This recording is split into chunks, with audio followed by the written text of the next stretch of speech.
So మీ ధైర్యం ఏంటి ఈ సినిమా మీద? సో ఫస్ట్ ఆఫ్ ఆల్ మీరు అంటే సినిమా నుంచి ఇంకా మేమేం కంటెంట్ బయటకు వెళ్ళలేదండి. రేపు మీరు సినిమా చూసిన తర్వాత మీరు రెగ్యులర్ ప్యాటర్న్ అనుకుంటే డెఫినెట్గా నా నెంబర్ మీ దగ్గర ఉంది. లేదు, నేను స్క్రీన్ ప్లే వైజ్ చాలా ఎగ్జైటెడ్గా ఉన్నానండి సినిమా. అసలు స్క్రీన్ ప్లే వైజ్ చాలా ఎగ్జైటెడ్గా ఉన్నాను. అండ్ నేను బిలీవ్ చేసేది ఏంటంటే డెఫినెట్గా ప్రెడిక్టబుల్గా ఉండదు అండ్ రెగ్యులర్గా అసలు ఉండదండి. శ్రీలీల గారు, యాక్చువల్లీ ఈ మూవీలో నితిన్ గారు దొంగతనాలు చేస్తుంటారు కదా, ఒకవేళ ఆయన సీనియర్ ఆర్టిస్ట్ మీకంటే కాబట్టి ఆయన నుంచి ఏదన్నా స్టీల్ చేయాలనుకుంటే ఏం చేస్తారు? Lot of things.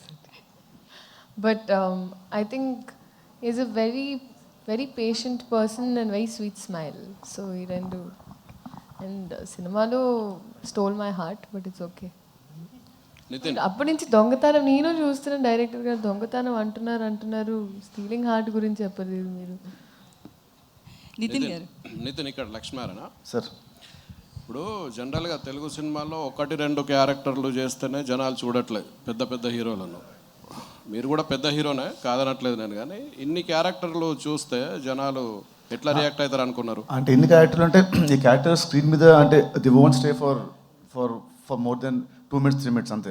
అంటే సినిమా అంతా దీంట్లో ఉన్న క్యారెక్టర్స్లో ఆ దొంగతనం వెళ్ళినప్పుడు చిన్న ఒక 2 minutes ఉంటుంది అంతే. అంటే ఆల్మోస్ట్ ఆల్ ద లుక్స్. చాలామంది అంటే ముక్కు మొహం తెలియని హీరోలు కూడా ప్యాన్ ఇండియా సినిమాలు చేస్తున్నారు. మీరు ఇంత పెద్ద హీరో ఉండి ప్యాన్ ఇండియా సినిమా ఎందుకు చేయట్లేదు? రాసి పెట్టినది ఎప్పుడు అవుతుంది.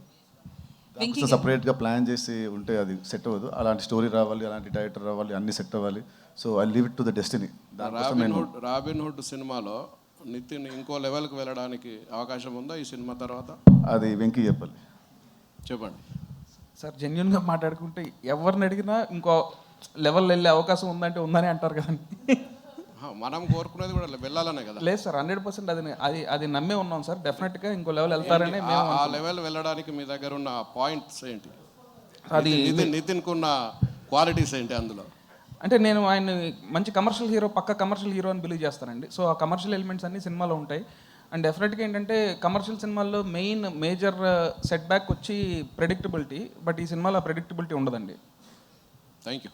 నితిన్ గారు, సో అంటే విజయాలు అపజయాలతో సంబంధం లేకుండా నితిన్ గారి కెరియర్ ఉంటుంది. సో ఈ మూవీ కంపల్సరీ హిట్ కొట్టాల్సిన అవసరం, ఎందుకంటే భీష్మ తర్వాత రంగ్దే బాగున్నప్పటికీ కూడా అది వేరు, బట్ ఈ సినిమా హిట్ కొట్టాలి. సో ఈ విషయంలో ఎట్లాంటి కేర్ తీసుకున్నారు ఈ మూవీకి? ఈ మూవీకి యాక్చువల్లీ సేమ్ భీష్మ అప్పుడు మేము ఇద్దరం ఎంత కూర్చొని ఎంత కేర్ తీసుకున్నామో ఈ సినిమాకి నాకంటే ఎక్కువ హీట్ కేర్. ఎందుకంటే నాకు లాస్ట్ 10 సినిమాలు అంత ఆడదు కాబట్టి అన్నకి హిట్ ఇవ్వాలి, నాకంటే ఎక్కువ తీసుకుంటే యాక్చువల్లీ కేర్ నేను కేర్ తీసుకున్నాను. But more than me he was most stressed.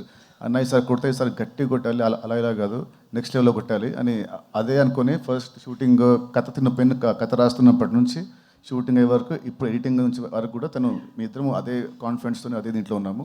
So I hope December 25 definitely చాలా పెద్ద రేంజ్లో హిట్ అవుతుందని మేము ఇద్దరం అనుకుంటున్నాం.